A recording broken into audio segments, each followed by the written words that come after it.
Hi, I'm Lillian and Harper. And I am Harper Lenhart. I've been doing the summer reading program for a while, ever since like 2nd grade, I think. Yeah, and what I like about it is that like it's a big motivator for me to read because for every 5 books you get like a little prize. Like that's like a big motivator for me because otherwise I'm not very good at reading. Well, I do read, but like Harper. And I've been doing it for like since I was in kindergarten.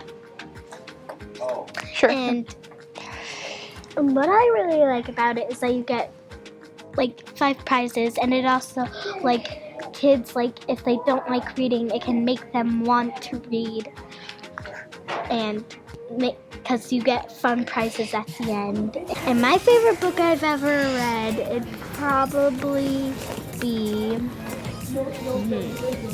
Zita the Spacegirl.